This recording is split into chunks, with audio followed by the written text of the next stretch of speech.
Once, people believed they could overcome time, tame the elements, and leave behind not just a trace, but a symbol of eternity. They erected colossal temples, carved statues of gods, created hanging gardens, tombs, and lighthouses. All of this became not only a marvel of engineering, but also a reflection of their faith, dreams, and striving for immortality. Thus was born the list of the 7 wonders of the world. 7 stories about what human will and imagination are capable of. In this video, we will tell you who compiled this mysterious list and why. Why the pyramids of Giza became the only wonder to survive the millennia. What Zeus looked like, before whom all Greece stood in awe. How the Colossus of Rhodes, the bronze giant standing at the harbor entrance, collapsed, and how the lighthouse of Alexandria illuminated the path for ships century after century until it vanished into the depths of the sea. And in the finale, we will ask a question. Why are these wonders still alive in our memory? What exactly makes them immortal, even if only legends, fragments, and a dream remain? Suggest topics for new videos in the comments and subscribe to the channel. Bedtime stories are posted here every day. The List of Wonders. Who compiled it and why? The 7 Wonders of the World. The very phrase sounds like a promise of something majestic, almost mystical, like a hint left to us by the ancients so that we do not forget what man is capable of when he combines skill, imagination, and the desire to leave a mark on eternity. However, few people think about where this list came from, who first compiled it, and why exactly 7. Why were these particular structures, out of many great constructions of the past, included among the wonders? The history of this list begins in an era when the world revolved around the Mediterranean Sea for the Greeks. It was the Hellenistic era, the time after the conquests of Alexander the Great, when the Greek language, culture, and customs spread from the shores of the Aegean Sea to India. Cities once considered barbarian began to build gymnasiums, temples in Doric and Ionic styles, theaters and libraries. Against the backdrop of this cultural fusion, educated people developed an interest in systematizing knowledge, a desire to organize the world around them, to highlight the main things truly worthy of memory. One of the first who could have influenced the formation of such a list was Callimachus of Cyrene, a poet, scholar, and librarian of the Library of Alexandria in the 3rd century BC. Although his own works have hardly survived, it is known that he created catalogues, ranging from literary works to lists of outstanding buildings. Probably it was he or his circle who inspired the first attempts to single out the most impressive structures in the world. Later, in the 2nd century BC, the poet Antipater of Sidon included a list of 7 wonders in one of his poems. His lines resonated with admiration for human genius. He called these creations an achievement of both gods and men, emphasizing both the scale and the beauty of the constructions. It is his poetic mention that is considered the first relatively clear description of a list close to the classical one. But why exactly 7? This number has been considered sacred and complete since ancient times. Ancient astronomers knew of 7 celestial bodies visible to the naked eye. There were 7 strings on the lyre, 7 notes in the musical scale, and 7 days in the week. In Greek thinking, this number symbolized order and harmony. Perhaps that is why the list of wonders was limited to 7 positions, as an ideal form, covering the maximum of admiration with a minimum of quantity. The selection criteria were associated not so much with the age of the structures, but with their ability to cause amazement. These were buildings that astonished contemporaries with their engineering boldness, scale, and artistic design. Some of them, such as the pyramids in Egypt, were older than Greek civilization itself, but were already considered a wonder. Others, like the lighthouse on the island of Pharos, were almost contemporary, the latest achievements of Hellenistic engineering. Thus, the list became a kind of guide to the wonders, an ancient analog of a tourist route. It told an inquisitive person where to go, what was essential to see at least once in a lifetime. It was a reflection of the ancient view of the world, rational, striving for systematization, yet not devoid of delight in the face of beauty. It is important to understand that such a list could only appear in a culture with a high level of education, a developed tradition of travel, and broad geographic awareness. To appreciate all the wonders, one had to travel from Egypt to Asia Minor, from the shores of Rhodes to the Aegean archipelago. The compiler had to either visit all these places himself or trust the stories of those who had seen them with their own eyes. The list, like all living things, changed. Different authors included different structures in it. For example, earlier versions featured the walls of Babylon or the palace of Cyrus the Great. But by the 2nd century BC, the canonical 7 that we know today had been established. Most of these wonders have long since disappeared. Some were destroyed by earthquakes, others by fires. Others were demolished by time and people. Only the pyramids of Giza survived and continue to inspire admiration. Nevertheless, the idea of the 7 wonders did not disappear. In the Middle Ages and modern times, new lists were compiled. The 7 wonders of the Christian world, the 7 natural wonders, or the new 7 wonders of the world. All of them are merely a continuation of that very idea that appeared in the Hellenistic Mediterranean. The idea that human genius can leave behind not just a trace, but an eternal landmark for those seeking inspiration. And now when we embark on a mental journey through the 7 wonders, it is worth remembering that what lies before us are not just architectural masterpieces. They are traces of a dream, ambitions, faith, and audacity. Each of them is like a legend, captured in stone, bronze, or word, and part of the great history of humanity, where the striving for beauty becomes stronger than time. The Pyramids of Giza, the only wonder that survived time.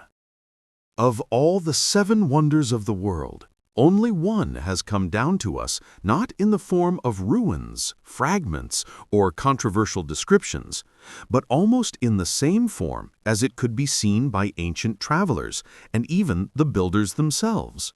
These are the pyramids on the Giza Plateau, a monumental embodiment of the idea of eternity, erected in an era when cities were just beginning to form. Writing had not yet moved beyond ritual inscriptions, and history was stored in the memory of priests. And yet, even then, man dreamed of immortality and strove not only to survive, but also to leave behind something that would outlive the centuries. On the western bank of the Nile, near modern Cairo, stands the largest of the 3 pyramids, the pyramid of Pharaoh Khufu, whom the Greeks called Cheops.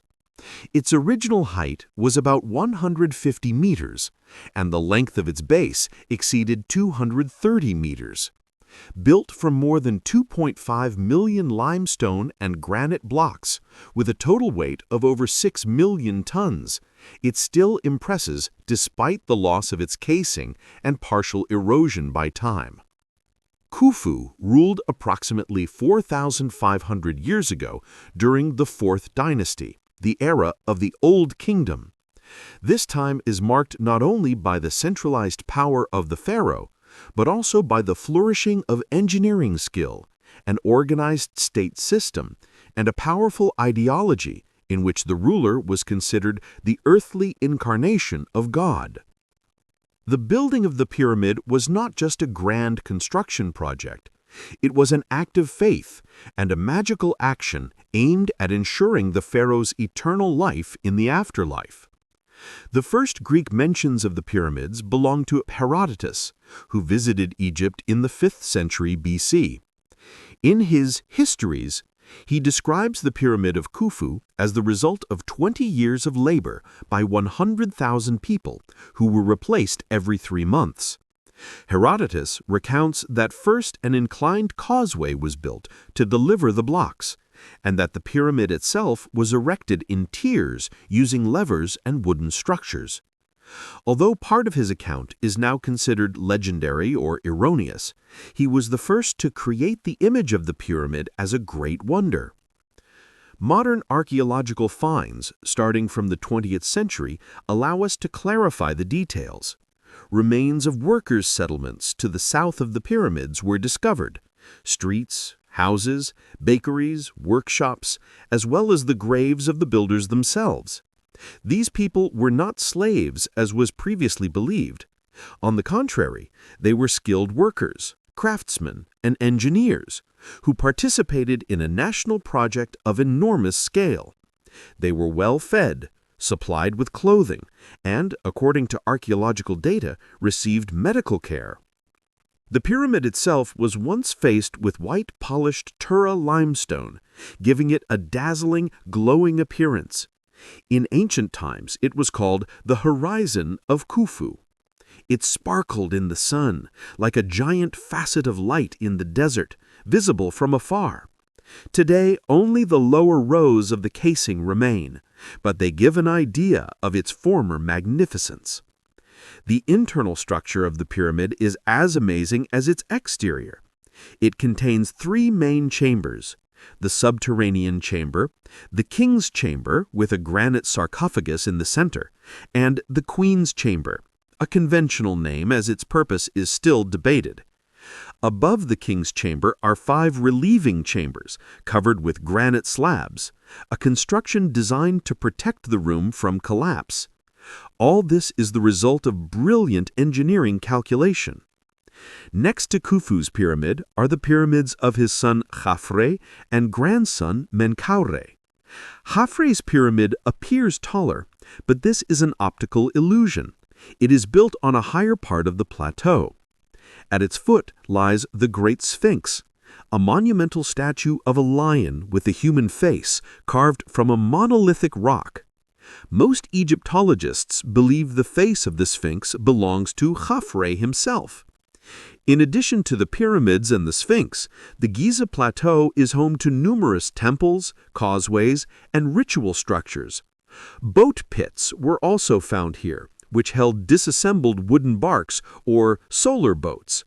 These ships symbolized the pharaoh's journey across the sky with the god Ra. One of these boats has been restored and became one of the major archaeological sensations of the 20th century. For millennia, the Pyramid of Khufu remained the tallest structure on the planet until the 14th century, when the spire of Lincoln Cathedral in England was built. Its appearance amazed Arab travelers, medieval geographers, and Renaissance scholars. People searched within it for mystical knowledge, biblical connections, and prophecies. But what is most striking is the reality of its construction, the coordinated labor of thousands of people, the striving for absolute precision, the unshakable belief in the power of architecture as an extension of life. Today, the Pyramid of Khufu stands on the border between the past and the present, next to busy highways, hotels, and the bustle and bustle of a big city. But even in this noise, if you approach its base and place your palm on the warm stone, you can feel the presence of something that was created not only by hands, but also by the idea that memory is stronger than time. The Hanging Gardens of Babylon, reality or legend? Among the 7 wonders of the world, the Hanging Gardens of Babylon provoke the most debate, hypotheses, and speculation. While the location, builders, and fate of the other wonders are more or less confirmed archaeologically or by eyewitness texts, these gardens seem to hover somewhere between fiction and reality. They have not been reliably located. No one has discovered their ruins, and the description of their structure is based on fragmentary accounts by Greek authors writing centuries after their supposed time of existence. Nevertheless, it is this image of cascading greenery rising above the plain of ancient Babylon that has inspired and excited the imagination for over 2,000 years. The term hanging is rather figurative. The Greek original uses the word kremastoi, which is more accurately translated as overhanging or elevated. It most likely referred not to hanging vines and ivy, but to multi-tiered terraces, a stepped structure resembling a ziggurat, on each level of which trees, shrubs, and flowers grew. It was a garden arranged on an artificial height, elevated above the stone architecture of a noisy city. According to ancient tradition, the author of this garden was considered to be Semiramis, a legendary Assyrian queen who supposedly ruled in the 9th or 8th century BC. However, none of the surviving Mesopotamian sources confirm her historical existence. Modern researchers tend to see in her a collective image combining the real features of several queens, primarily Shamu-Ramut, the wife of Shamshi-Adad V, who played a prominent role at court and in diplomacy. The most substantiated version of the origin of the Hanging Gardens links them to the Babylonian king Nebuchadnezzar II, who ruled in the 6th century BC. He was one of the most outstanding rulers of the Neo-Babylonian Empire, famous for restoring and beautifying Babylon. He built monumental walls, magnificent temples including the Temple of Marduk and the famous Ishtar Gate, adorned with glazed brick depicting lions and dragons. According to legend, Nebuchadnezzar ordered the gardens to be built in honor of his wife, Amethys, a Median princess who longed for the wooded hills of her homeland. To comfort her, he commanded the creation of a green oasis in the heart of desert Babylon, imitating the mountain landscapes of Media. If this story is true, then the gardens were not only an act of state power, but also an expression of personal affection in architecture, earth, and water. Descriptions of the gardens are found in a number of ancient authors, Strabo, Diodorus Siculus, and Philo of Byzantine. All of them lived several centuries after Nebuchadnezzar, and their stories most likely relied on oral sources or earlier, now lost texts. According to these descriptions, the Hanging Gardens consisted of several tiers built on stone vaults, between which were layers of earth reinforced with waterproofing made of bitumen and lead. Trees, including fruit trees, as well as flowering shrubs and grapes grew on these terraces. Irrigation was carried out using mechanical lifts, presumably based on screw mechanisms, which delivered water from the Euphrates to a height of over 20 meters. If we accept these descriptions as genuine, then we are facing a masterpiece of engineering. To support the weight of the earth and moisture, extremely strong arches and ceilings were required. And to prevent the plants from dying in the hot climate of Mesopotamia, an advanced irrigation system was needed. This implied not only architectural ingenuity, but also constant maintenance by dozens, possibly hundreds of gardeners, craftsmen, and technicians. However, a perplexing question arises. Why does none of the Mesopotamian cuneiform sources mention such a grandiose structure? Nebuchadnezzar left numerous inscriptions on the walls of buildings and cylinders describing his own achievements with the thoroughness worthy of a chronicler. He mentioned all the palaces, temples, fortifications, and even pavements he built, but said not a word about the gardens. Herodotus, who visited Babylon about a century after Nebuchadnezzar, described the city walls, its markets, and palaces, but also did not mention any gardens or terraces. For historians, this became a reason for doubt. Did these gardens actually exist? One alternative hypothesis was put forward by British archaeologist Stephanie Dalley. According to her theory, ancient authors confused Babylon with Nineveh, the capital of Assyria, located to the north. It was there, in the ruins of the palace of King Sennacherib, that traces of an extensive system of aqueducts, stone terraces, canals, and even reliefs depicting water being raised and trees growing on platforms were discovered. It is quite possible that these gardens inspired later Greeks who no longer distinguished well between the geography and chronology of Mesopotamia. And yet, even if the Hanging Gardens of Babylon never existed in the form described by ancient authors, this does not make them less significant. Their symbolic power lies not in materiality, but in the image. It was an ideal garden, elevated above a dusty city, reviving the dream of greenery, water, and life amidst the desert. It was an idea that became a legend, the harmony of nature and architecture created by the hand of man. In the Middle Ages, the Renaissance, and modern times, the image of the Hanging Gardens inspired poets, artists, and architects. They were depicted as fantastic structures with staircases, fountains, peacocks, and arches, surrounded by laurel groves and cypresses.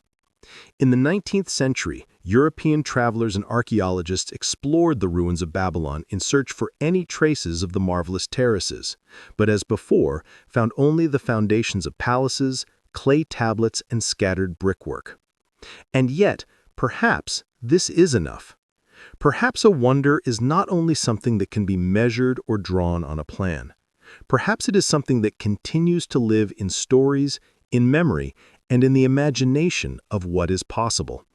And in this sense, the Gardens of Babylon were and remain a true wonder of the world, even if woven from air and imagination.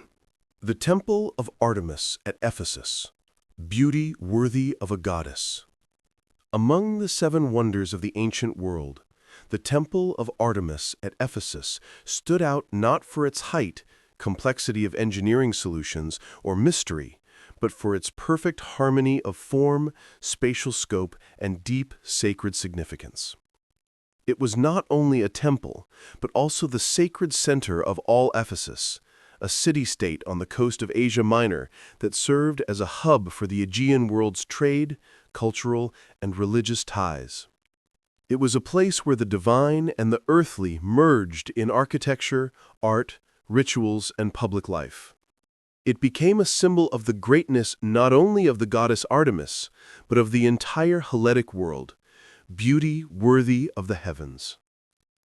Ephesus, where the temple was located, was one of the largest cities of Ionia, situated in the valley of the Cayster River near the Aegean Sea.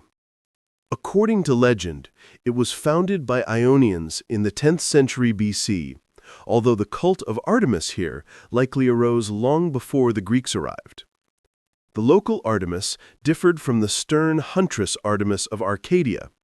In Ephesus, she was revered as a goddess of fertility, the patroness of nature and mothers, and her image blended features of the Hellenic Artemis and the Anatolian Great Mother. The first major temple on this site was built around the 6th century BC, and according to ancient sources, was destroyed by a flood or an attack.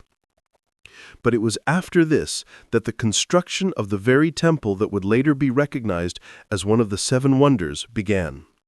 The work was led by the architects Chersiphron of Knossos and his son Metagenes. They designed a temple of unprecedented scale and refinement, deciding to use marble as the primary building material, a bold and costly decision for that time. The temple was erected on a powerful platform reinforced with wooden piles driven into the marshy soil. This solution protected the foundation from precipitation and subsidence, which had previously destroyed local structures. The entire building was surrounded by 127 marble columns, about 18 meters high, executed in the Ionic order, but with local decorative motifs. The space inside the temple, divided into several aisles, carried light and shadow, creating a sense of rhythm and grandeur. The temple itself measured approximately 115 meters in length and 55 meters in width. It was almost 4 times larger than the Parthenon in Athens. Inside was the cult statue of Artemis, allegedly of ancient origin, made of ebony or vinewood, adorned with gold plates, precious stones, and reliefs. Every year, festivals were held in her honor, accompanied by processions, sacrifices, dances, and hymn readings involving not only priests, but also the entire city's inhabitants. A feature of the Ephesian temple was that it simultaneously served as a religious, economic, and political center. Treasuries, state archives, and treaties with other city-states were kept here. It was tax-exempt and enjoyed a special status of asylum. A sacred territory, forbidden for violence, formed around it over time, and pilgrims flocked here from all over the Greek world. However, the temple was destined to experience tragedy. In the 4th century BC, on the night when, ironically, Alexander the Great was born, the temple was set on fire. The arsonist was a young man named Herostratus, who committed the crime so that his name would forever remain in the memory of posterity. Despite severe punishment and a ban on mentioning his name, the very fact of the crime became a symbol of destructive pride. The name Herostratus entered history as a designation for a senseless evil deed for the sake of fame. After the fire, the temple was restored. The architect of the new project was likely Dinocrates of Ephesus. According to some accounts, Alexander the Great, upon learning of the temple's fate, offered to pay for its restoration. But the Ephesian priests refused, politely stating that it was not fitting for a god to be indebted to a man. Nevertheless, construction began soon after his death, and by the 3rd century BC, the temple was reopened, even more majestic and richly decorated. In this form, it stood for several centuries. In the 3rd century AD, it was partially destroyed by the Goths during their invasion of Asia Minor. Later, with the spread of Christianity, the temple fell into decline, and its materials began to be used for the construction of other buildings, including in Constantinople. Stone by stone, it was dismantled until only the foundations and fragments of columns remained from the once grand sanctuary, hidden by silt and grass. Today, on the site of the temple, lies a swampy lowland at the foot of Ayasulik Hill. On it stands a single reconstructed column, assembled by archaeologists from surviving fragments. Nearby are the remains of the foundation and several sun-bleached column drums lying in the grass. But even in this form, surrounded by silence and the steppes' shadow, the Temple of Artemis continues to breathe with its legend, the story of how man sought to honor the goddess not through fear, but through beauty. The statue of Zeus at Olympia, the face of the Thunderer. Olympia was not just a point on the map of ancient Hellas. It was one of those places where, according to the Greeks, the earth touched the sky and the breath of the gods was felt especially close. Here, among the hills and forests of Elis, was the main sanctuary of Zeus, the supreme deity of the Olympic pantheon. And it was here, in the center of the temple, that stood the statue recognized as one of the greatest works of art of the ancient world. It was not just an image of the god, it became his face, embodied in gold and ivory, in proportions, movement, and gaze. The Temple of Zeus, where it was located, was built in the 5th century BC under the direction of architect Liban of Elis. It was a monumental Doric peripteros, a typical temple with a colonnade around the perimeter, 6 columns on the facades and 13 on the longitudinal sides. It rose on a platform about 65 meters long and 27 meters wide, and was itself considered an architectural masterpiece. However, soon after its completion, it became clear that the emptiness of the central hall required a main element, an image of Zeus worthy of his temple and cult. This task was entrusted to Phidias, a sculptor whose name was already associated with art of the highest quality. He was famous for creating the statue of Athena Parthenos in the Athenian Parthenon, and now he was invited to Olympia. Archaeological excavations have uncovered the remains of his workshop near the temple, including molds, tools, and fragments, testifying to large-scale preparation. The process of creating the statue itself took, by various estimates, about 8 years. Phidias used the complex and expensive technique of chryselephantine sculpture, a combined technique where the exposed parts of the body were made of ivory and the clothing and decorations were made of gilded bronze or wooden plates covered with gold leaf. The base was a wooden frame, presumably of cypress, on which the decorative elements were mounted. The total height of the statue reached approximately 12 meters, and together with the pedestal, it almost reached the temple's ceiling. It was so large that, according to the writer Pausanias, it seemed that if Zeus stood up, he would break through the roof. The god was seated on a throne decorated with inlays of ivory, ebony, gold, and precious stones. According to ancient authors, the throne was painted with images of sphinxes, griffins, figures of goddesses, and mythological scenes. In his right hand, Zeus held a figure of the goddess Nike, symbolizing victory. In his left hand was a scepter topped with an eagle. His face was thoughtful and majestic, yet devoid of severity. This special feature, a soft, calm strength, distinguished Phidias's style from the more tense images of the late classical period. Daily, the statue was rubbed with a special oil to protect the wooden base from drying out. It was believed that this ritual was necessary not only for preservation, but also as a sign of reverence, a care for the god's presence in his home. The atmosphere inside the temple was filled with incense, light streaming through narrow openings, and a semi-darkness in which the figure of Zeus shone as the center of the world. Pilgrims flocked to Olympia from all corners of the Greek world to see the face of the god, and many considered it the culmination of their lives. Plato, according to a later tradition, supposedly said that one who had not seen the Olympian Zeus did not know what true beauty was. Pausanias, who described the temple in the 2nd century AD, noted that even the most skillful artists could not convey the expression of his face. It remained alive only in the temple before the eyes of the viewer. The temple and the statue became a center not only of religion, but also of civic unity for the Greeks. The Olympic Games held here every 4 years brought together city-states even when they were at war. A sacred truce was proclaimed for the duration of the games. The winners brought their gifts here to the Temple of Zeus. And for many Hellenes, this was not only a sporting event, but also a spiritual one, a face-to-face meeting with the god. However, this wonder too was destined to disappear. At the end of the 4th century AD, following the decrees of Emperor Theodosius, pagan temples throughout the empire were closed. The Temple of Zeus at Olympia was abandoned and its property was looted. According to one version, the statue of Zeus was transported to Constantinople, where it was stored in the Palace of Lausus until a fire destroyed it, along with many other works of art.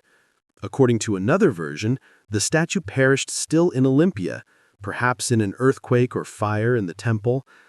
Neither version has definitive archaeological confirmation, and the disappearance of the statue remains one of the mysteries of the ancient world. Today, only fragments of the column foundations remain of the temple, and of the statue itself, not a trace remains. But its image has come down to us through descriptions and depictions on ancient coins and reliefs. Hundreds of artists from the Renaissance and modern times have tried to imagine this statue, relying on the words of Pausanias and Pliny the Elder. Some made hypothetical reconstructions, some gave Zeus a gloomy look, others an enlightened smile. But all of them, even in their disagreements, acknowledged one thing: this image was perfect. And though it has disappeared from the material world, its image lives on, in the idea that art can not only imitate, but also elevate. The mausoleum at Halicarnassus, the tomb that became a name. Among all the 7 wonders of the ancient world, it was the mausoleum at Halicarnassus that turned out to be the wonder whose name passed into eternity, detached from the specific structure. Today, the word mausoleum denotes any monumental tomb, but once it referred to only one place, the tomb of Mausololus, the ruler of Caria. Halicarnassus, located on the southwestern coast of Asia Minor on the site of modern Bodrum, was the capital of Caria, a region under the control of the Persian Empire. Mausolus, from the local dynasty of the Hecatomnids, was formerly a satrap, but ruled de facto as an independent king. He moved the capital from Mylasa to Halicarnassus and turned the city into one of the most developed centers in the region, with powerful fortifications, a convenient harbor, a theater, and an acropolis, a fusion of Greek and Eastern architectural language.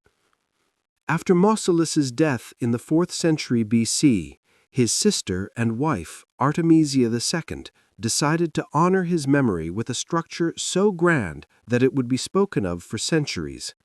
She invited the best architects and sculptors of the Hellenic world, the architects Pytheas and Satyros, and the sculptors Scopas, a master of plastic art famous for his work in the Temple of Athena, Leochares, creator of statues of gods and heroes, and Bryaxis, a renowned portraitist. Each worked on his own facade, creating something more than a funerary monument. Construction began soon after Mausolus's death. The mausoleum was erected on a high stone-clad podium and had a three-part structure. The lower tier was a solid pedestal with reliefs on historical and mythological themes, including battles between Greeks and Amazons, popular subjects embodying the struggle of order and chaos, culture and wildness.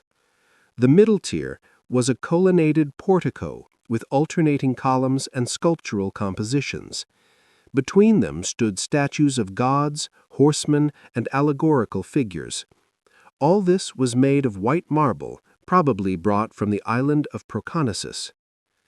Above the colonnade rose a pyramidal roof with 24 or 36 steps narrowing upward as if striving to connect heaven and earth. It was crowned by a quadriga, a four-horse chariot with figures of Mausolus and Artemisia executed life-size or slightly larger. The total height of the mausoleum reached, according to various sources, up to 45 meters. This made it one of the most notable monuments in the entire Hellenic world. The mausoleum's status as an architectural wonder was emphasized not only by its grandeur, but also by the combination of various crafts: sculpture, engineering, and decorative art. Everything worked to create a single impression of majesty and noble sorrow. There is no precise information on whether Artemisia lived to see the completion of the construction. It is known that she died shortly after Mausolus, and, according to one version, both were buried in an underground chamber at the foot of the mausoleum, above which the levels of the funerary complex were located.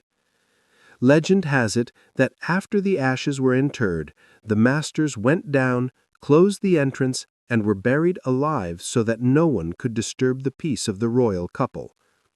The historicity of this story is doubtful, but it reflects the aura of exclusivity that surrounded the whole project. The mausoleum stood for about 1,500 years. It survived many upheavals, wars, and changes of religion, but a series of powerful earthquakes destroyed most of the structure. By the 15th century, it was in ruins, and the Knights Hospitallers of the Order of St. John, building the Castle of St. Peter, began to use the remains of the mausoleum as a source of building material. Marble blocks were built into the castle walls, and sculptures were melted down or broken. Only a few fragments were saved and taken to Europe. In the 19th century, the English archaeologist Charles Newton began excavations on the site of the ancient mausoleum. He managed to discover fragments of bas-reliefs, the foundation of the complex, and statues from the quadriga, which are now exhibited in the British Museum. From these, as well as from the descriptions of Vitruvius and Pliny the Elder, we can imagine what this wonder looked like. Its form, the combination of a high platform, a colonnade, a stepped pyramid, and a monumental statue on top, became a canon to which architects turned in subsequent centuries. But most importantly, the mausoleum gave its name. Already in the Hellenistic era, the word mausoleum was being used for other tombs. In Roman times, it became a concept, and in the Renaissance, a model. Thus, the Mausoleum of Augustus, the Taj Mahal, and the Lenin Mausoleum are echoes of a single idea embodied by Artemisia in stone and form: the idea of memory becoming architecture. Today, on the site of the mausoleum is a low stone foundation, several scattered fragments, and a small museum exhibition. But this is enough to feel how daring the plan was, how great the personal drama, and how art born of grief can outlive the centuries. The mausoleum at Halicarnassus disappeared from stone, but remained in language, and therefore in memory. The Colossus of Rhodes, the bronze guardian of the harbor. Among the wonders of the world that glorify temples, tombs, and statues of gods, the Colossus of Rhodes stands apart. It was not built in honor of a deceased king or an immortal goddess. It was neither a place of pilgrimage nor a center of worship.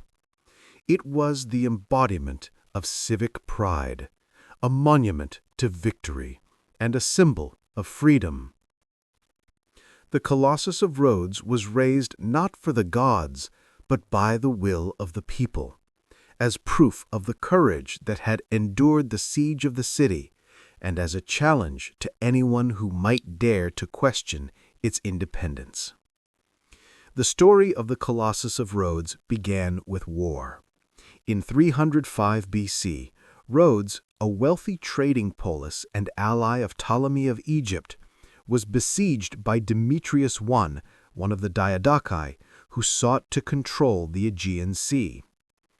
Demetrius's army was large and his siege arsenal impressive.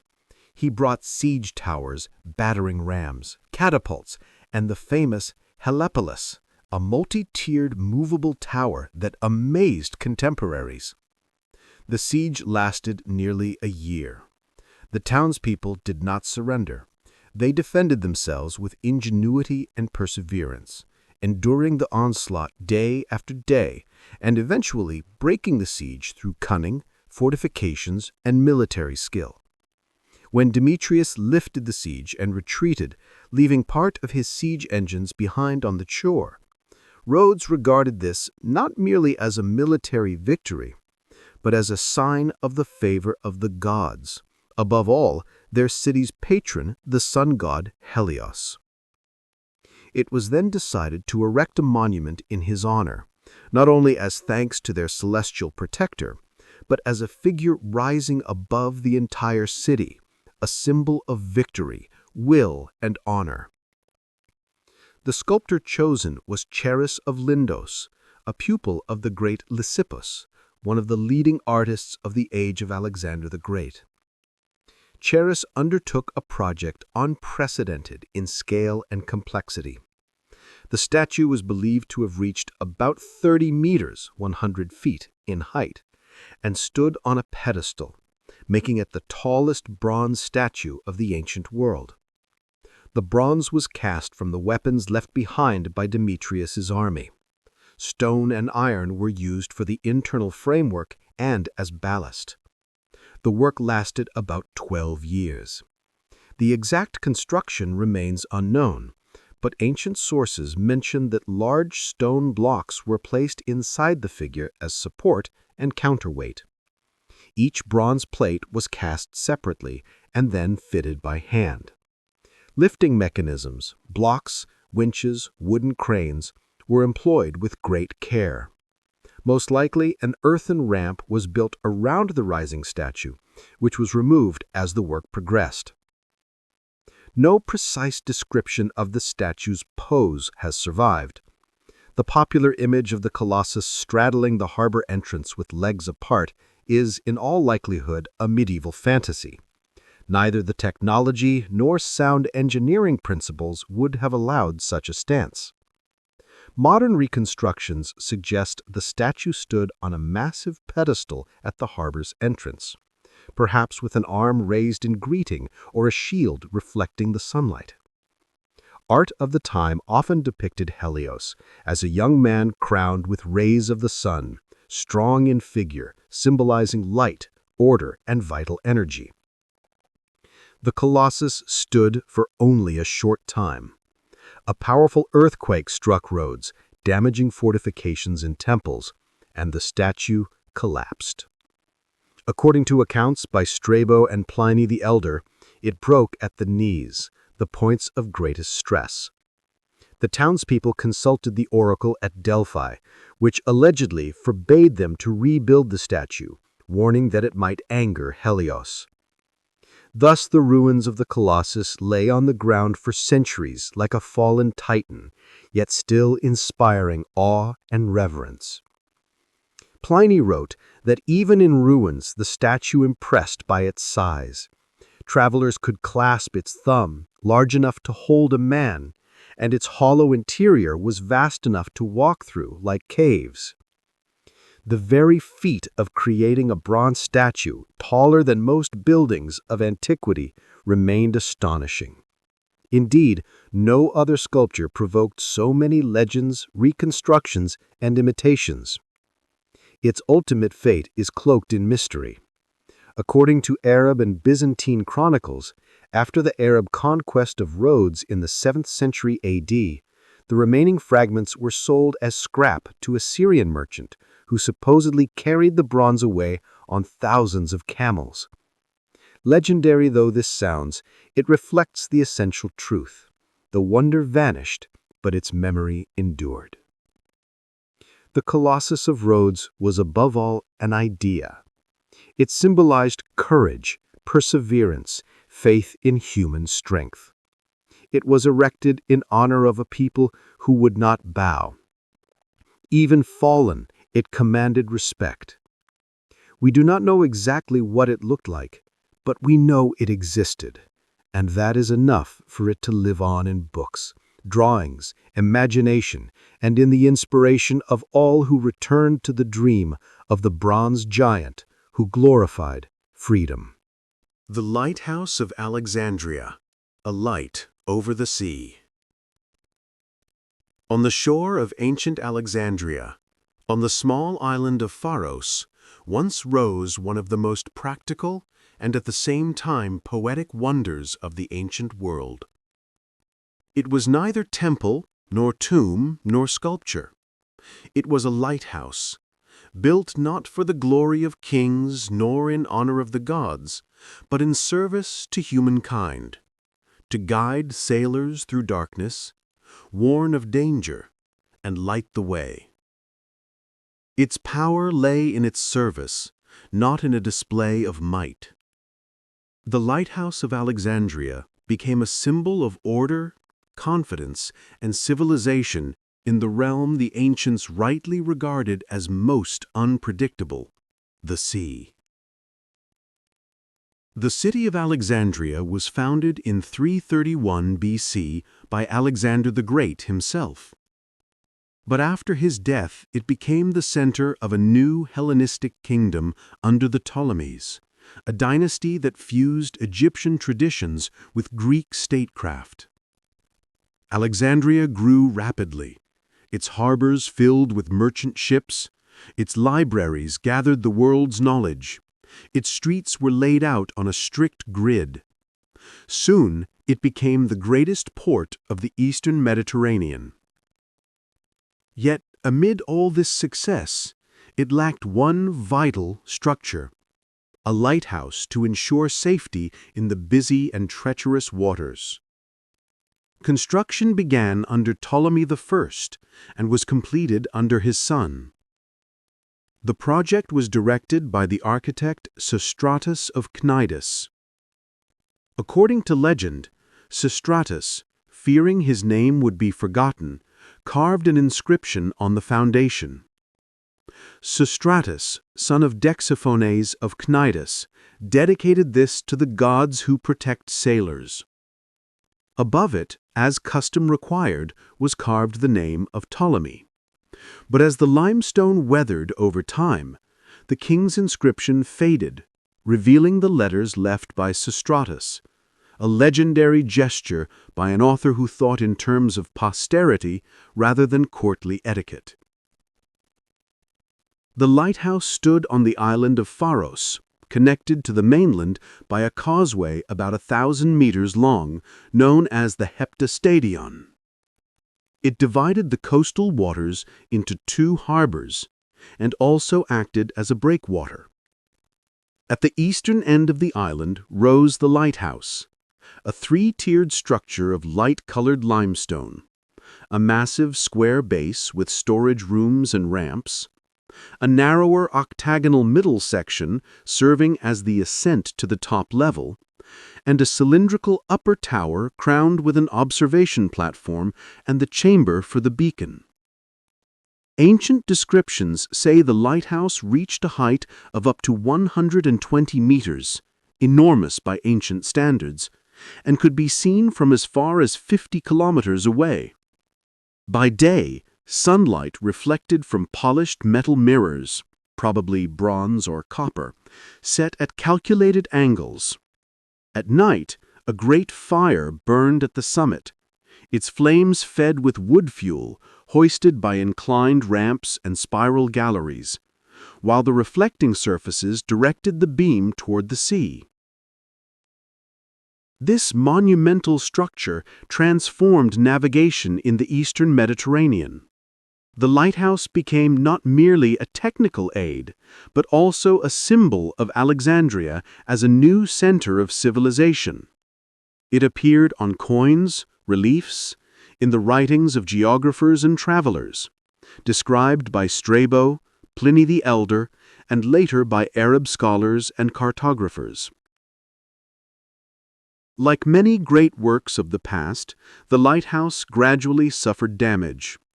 The first serious blow came in the 10th century AD when an earthquake damaged its upper levels. In the early 13th century, two powerful quakes finally destroyed the structure and it ceased to function as a beacon.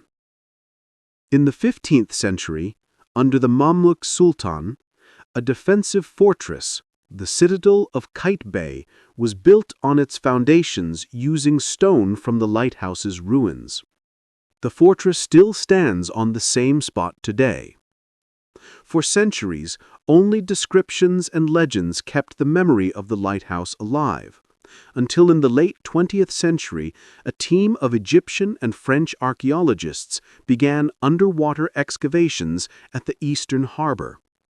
On the seabed, they discovered huge stone blocks, columns, sculptures, and architectural fragments believed to belong to the lighthouse. Some remain underwater and can be seen as part of an underwater museum.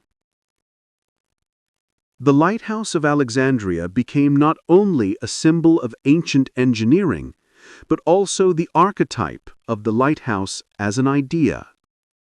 It inspired generations of builders from the Romans to the lighthouse constructors of the Enlightenment. Above all, it was a light over the sea. A light lit not for glory, but for life. Perhaps that was its greatest wonder. The legacy of the wonders, why we remember them. The 7 wonders of the world are not merely a list of ancient architectural feats, much less a ranking of the largest or sturdiest structures of their age.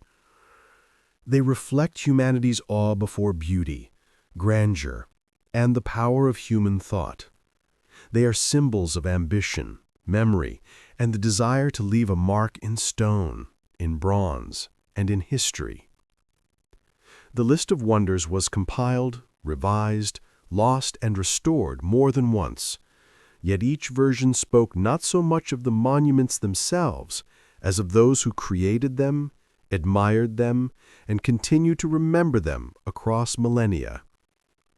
When in the Hellenistic era Greek scholars and travelers began to list the most remarkable works of human hands, they did not strive for objectivity.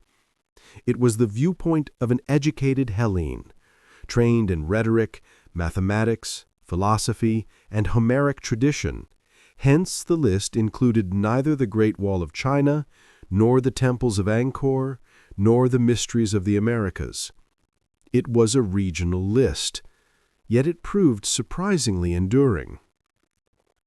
The fates of these structures varied. The Egyptian pyramids have withstood the centuries and remain the only wonder still standing. The others were destroyed, some reduced to ruins, others surviving only in written descriptions and a few images.